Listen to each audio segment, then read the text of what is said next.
Hi everyone, welcome to my channel. ತಮ್ಮೆಲ್ಲರಿಗೂ ನಮ್ಮ ಚಾನಲ್ಗೆ ಸ್ವಾಗತವನ್ನು ಕೋರುತ್ತಾ ಇವತ್ತಿನ ವಿಡಿಯೋದಲ್ಲಿ 2025-26ನೇ ಸಾಲಿನ ಜವಾಹರ್ ನವೋದಯ ವಿದ್ಯಾಲಯ 2ನೇ ಲಿಸ್ಟ್ ಯಾವಾಗ ಬಿಡ್ತಾರೆ ಅನ್ನೋ ವಿಷಯವನ್ನು ತಮ್ಮೊಂದಿಗೆ ಶೇರ್ ಮಾಡ್ಕೊಳ್ತಾ ಇದ್ದೀನಿ. ಹಾಗೂ ಈ ಬಗ್ಗೆ ಬಹಳ ಜನರಲ್ಲಿರುವ ಗೊಂದಲಗಳಿಗೆ ಇಲ್ಲಿದೆ ಪರಿಹಾರ. ಅದಕ್ಕೂ ಮೊದಲು ನೀವು ನಮ್ಮ ಚಾನಲನ್ನು ಮೊದಲ ಬಾರಿಗೆ ನೋಡ್ತಾ ಇದ್ದರೆ ನಮ್ಮ ಚಾನಲ್ ಸಬ್ಸ್ಕ್ರೈಬ್ ಆಗಿ ಹಾಗೂ ಬೆಲ್ ಐಕನ್ ಕೂಡ ಪ್ರೆಸ್ ಮಾಡಿ. Okay, let's begin the video.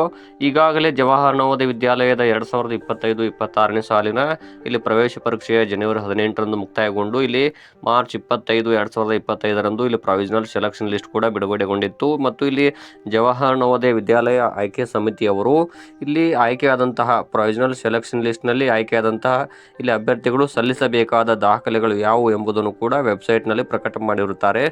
ಅಷ್ಟೇ ಅಲ್ಲದೆ ಇಲ್ಲಿ 9ನೇ ಏಪ್ರಿಲ್ 2025ರಂದು ಅಂತಿಮ ಕೀ ಉತ್ತರಗಳು, ಫೈನಲ್ ಕೀ ಆನ್ಸರ್ ಮತ್ತು ಕಟ್ ಆಫ್ ಮಾರ್ಕ್ಸ್ ಕೂಡ ಪ್ರಕಟಗೊಳಿಸಿರುತ್ತಾರೆ. ಇದು JNV ರವರು ನಡೆಸುತ್ತಿರುವ ಪ್ರೊಸೆಸ್ ಒಂದು ಕಡೆ. ಆದರೆ ಇಲ್ಲಿ ಬಹಳ ಪೋಷಕರು ವಿದ್ಯಾರ್ಥಿಗಳು ಕೇಳ್ತಾ ಇದ್ದಾರೆ, 2ನೇ ಲಿಸ್ಟ್ ಯಾವಾಗ ಅಂತ. ನಿಮ್ಮಲ್ಲಿರುವ ಗೊಂದಲಗಳಿಗೆ ನನ್ನ ಕಡೆಯಿಂದ ಸಾಧ್ಯವಾದಷ್ಟು ಪರಿಹಾರ ಮತ್ತು ಮಾಹಿತಿಯನ್ನು ಶೇರ್ ಮಾಡ್ತಾ ಇದ್ದೀನಿ.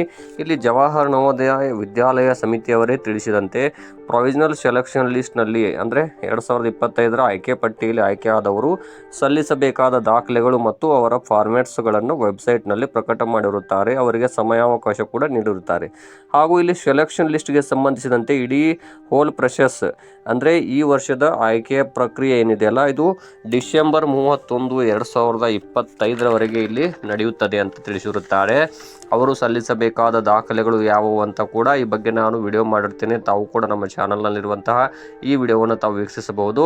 ಇನ್ನು ಇವರು ಸಲ್ಲಿಸಿದ ಒಂದು ವೇಳೆ ಇವರು ಸಲ್ಲಿಸಬೇಕಾದ ದಾಖಲೆಗಳ ಬಗ್ಗೆ, ಇವರು ಒಂದು ವೇಳೆ ರಿಜೆಕ್ಟ್ ಆಗಬೇಕಾದ್ರೆ ಅಥವಾ ಇವರು ರಿಜೆಕ್ಟ್ ಆಗ್ತಾರೆ ಅನ್ನೋದಾದರೆ ಯಾವ್ಯಾವ ಕಾರಣಗಳು ರಿಜೆಕ್ಟ್ ಆಗಬಹುದು ಮತ್ತು ಇಲ್ಲಿ ತದನಂತರ ಸೆಲೆಕ್ಷನ್ ಲಿಸ್ಟ್ 2ನೇ ಇಲ್ಲಿ ಆಯ್ಕೆ ಪಟ್ಟಿ ಯಾವ ರೀತಿ ಬರುತ್ತೆ ಅನ್ನೋದು ನೋಡೋದಾದರೆ, ಇಲ್ಲಿ ದಾಖಲೆಗಳ ಪರಿಶೀಲನೆಗೆ ಯಾರಾದರೂ ಹಾಜರಾಗದೇ ಇದ್ದರೆ ಮತ್ತು ಅಲ್ಲಿ ಸೂಕ್ತ ದಾಖಲೆಗಳೊಂದಿಗೆ ಅವರು ಹಾಜರಾಗದೇ ಇದ್ದರೆ, ಸೂಕ್ತ ದಾಖಲೆಗಳು ಇಲ್ಲದಿದ್ದಲ್ಲಿ ಅಥವಾ ಅಪೂರ್ಣ ದಾಖಲೆಗಳು ಇದ್ದಲ್ಲಿ ಮತ್ತು ಜನ್ಮ ದಿನಾಂಕ JNV ರವರು ತಿಳಿಸಿದಂತಹ ಮತ್ತು ಅವರು ಕೊಟ್ಟಂತಹ ಡೇಟ್ ಆಫ್ ಬರ್ತ್ ಇಲ್ಲದೇ ಇದ್ದಲ್ಲಿ ಹಾಗೂ ವಾಸಸ್ಥಳ ಮತ್ತು ತಪ್ಪು ಮಾಹಿತಿ ನೀಡಿದ್ದಲ್ಲಿ, ಅವರು ಕೇಳಿದ ಫಾರ್ಮ್ಯಾಟ್ಸ್ಗಳನ್ನು ನೀಡದೇ ಇದ್ದಲ್ಲಿ ಮತ್ತು ಕೆಲವೊಂದು ಕಂಡೀಷನ್ಗಳಿಗೆ ಅವರು ಒಪ್ಪಿಗೆ ಸೂಚಿಸದೇ ಇದ್ದಲ್ಲಿ ಅವರ ಪ್ರಾವಿಷನಲ್ ಸೆಲೆಕ್ಷನ್ ಲಿಸ್ಟ್ ಅನ್ನುವಲ್ಲಿ ರದ್ದುಪಡಿಸಲು ಶಿಫಾರಸನ್ನು ಮಾಡ್ತಾರೆ. ನಂತರ ಈ ರೀತಿ ಎಲ್ಲ ಜಿಲ್ಲೆಗಳ ನವೋದಯ ಶಾಲೆಗಳಲ್ಲಿ ರಿಜೆಕ್ಟ್ ಆದ ಹಾಗೂ ಕೆಲವು ವಿದ್ಯಾರ್ಥಿಗಳು ಕೂಡ ಸೆಲೆಕ್ಷನ್ ಲಿಸ್ಟಲ್ಲಿ ಆಯ್ಕೆಯಾಗಿದ್ದರೂ ಕೂಡ ಕೆಲವರು ರಿಜೆಕ್ಟ್ ಮಾಡುವಂತಹ ಉದಾಹರಣೆಗಳು ಇರುತ್ತವೆ. ಆಗ ಎಲ್ಲ ಜಿಲ್ಲೆಗಳ ಲಿಸ್ಟನ್ನು ಪಡೆದುಕೊಂಡು ಸಂಪೂರ್ಣವಾಗಿ ತಿರಸ್ಕರಿಸಿದವರಾಗಿರ್ಬೋದು ಮತ್ತು ಇಲ್ಲಿ ಸೂಕ್ತ ದಾಖಲೆಗಳು ಇಲ್ಲದೇ ಇದ್ದಲ್ಲಿ ದಾಖಲೆ ಪರಿಶೀಲನೆಗೆ ಹಾಜರಾಗದೇ ಇದ್ದಂತಹ ಎಲ್ಲ ವಿದ್ಯಾರ್ಥಿಗಳ ಲಿಸ್ಟನ್ನು ಮಾಡಿ ಅವರ ಪ್ರಾವಿಷನಲ್ ಸೆಲೆಕ್ಷನ್ ಲಿಸ್ಟನ್ನು ಇಲ್ಲಿ ರದ್ದುಪಡಿಸಿ ಈ ಮೊದಲೇ ಸಿದ್ಧಪಡಿಸಿರುತ್ತಾರೆ 2 ವೇಟಿಂಗ್ ಲಿಸ್ಟ್ಗಳನ್ನು. ಈಗಾಗಲೇ ಜವಾಹರ್ ನವೋದಯ ವಿದ್ಯಾಲಯ ಸಮಿತಿಯವರೇ ತಿಳಿಸಿದ್ದಾರೆ, 2 ವೇಟಿಂಗ್ ಲಿಸ್ಟ್ಗಳನ್ನು ಅವರು ಈಗಾಗಲೇ ರೆಡಿ ಮಾಡಿಕೊಂಡಿರ್ತಾರೆ. ಅವರ ರ್ಯಾಂಕಿಂಗ್ನಲ್ಲಿರುವ ಅಥವಾ ರ್ಯಾಂಕಿಂಗ್ನಲ್ಲಿ ಮೇಲೆ ಇರುವಂತಹ ವಿದ್ಯಾರ್ಥಿಗಳನ್ನು ಅವರ ಮೀಸಲಾತಿ ಆಧಾರದ ಮೇಲೆ ಅವರನ್ನು ಆಯ್ಕೆ ಮಾಡ್ತಾರೆ. ಆದರೆ ಒಂದು ವಿಷಯ ತಾವಿಲ್ಲಿ ಗಮನಿಸಬೇಕು, ಇಲ್ಲಿ ಇವರ ಲಿಸ್ಟು ವೆಬ್ಸೈಟ್ನಲ್ಲಿ ಪ್ರಕಟ ಮಾಡುವುದಿಲ್ಲ. ನೇರವಾಗಿ ಅವರು ನೀಡಿದಂತಹ ರಿಜಿಸ್ಟರ್ಡ್ ಮೊಬೈಲ್ ನಂಬರ್ಗೆ ಕರೆ ಮಾಡಿ ನೀವು 2ನೇ ಲಿಸ್ಟಿಗೆ ಆಯ್ಕೆಯಾಗಿದ್ದೀರಿ, ತಾವು ತಮ್ಮ ದಾಖಲೆಗಳ ವೆರಿಫಿಕೇಷನ್ಗೆ ಇಂತಹ ದಿನಾಂಕದಂದು ಹಾಜರಾಗಬೇಕು ಮತ್ತು ಯಾವ್ಯಾವ ದಾಖಲೆಗಳನ್ನು ಸಲ್ಲಿಸಬೇಕು ಅಂತೇಳಿ ವೆಬ್ಸೈಟ್ನಲ್ಲಿರುತ್ತೆ. ತಾವೆಲ್ಲ ಫಾರ್ಮೆಟ್ಗಳನ್ನು ಡೌನ್ಲೋಡ್ ಮಾಡಿಕೊಂಡು ಮತ್ತು ಅದಕ್ಕೆ ಸಂಬಂಧಪಟ್ಟ ಎಲ್ಲ ದಾಖಲೆಗಳನ್ನು ಸಿದ್ಧವಾಗಿ ಇಟ್ಕೊಂಡು ಬನ್ನಿ ಅಂತ ಅವರು ತಿಳಿಸ್ತಾರೆ. ಅವ್ರಿಗೂ ಕೂಡ ಸಮಯಾವಕಾಶ ನೀಡ್ತಾರೆ. ಒಂದು ವೇಳೆ ಆ ವಿದ್ಯಾರ್ಥಿಗಳು ಕೂಡ ಸೂಕ್ತವಾದ ದಾಖಲೆಗಳನ್ನು ಸಲ್ಲಿಸದೇ ಇದ್ದಲ್ಲಿ ಮತ್ತೊಂದು ಲಿಸ್ಟ್ ಇರುತ್ತಲ್ಲ, ಸೆಕೆಂಡ್ ಲಿಸ್ಟ್ ಅಂತೇಳಿ, ಅಲ್ಲಿ 2 ಲಿಸ್ಟ್ಗಳಲ್ಲಿ ಇನ್ನೊಂದು ಲಿಸ್ಟನ್ನು ಅವ್ರು ಏನು ಮಾಡ್ತಾರೆ, ಅವ್ರಿಗೂ ಕೂಡ ದಾಖಲೆಗಳ ಪರಿಶೀಲನೆಯಲ್ಲಿ ಕರೀತಾರೆ.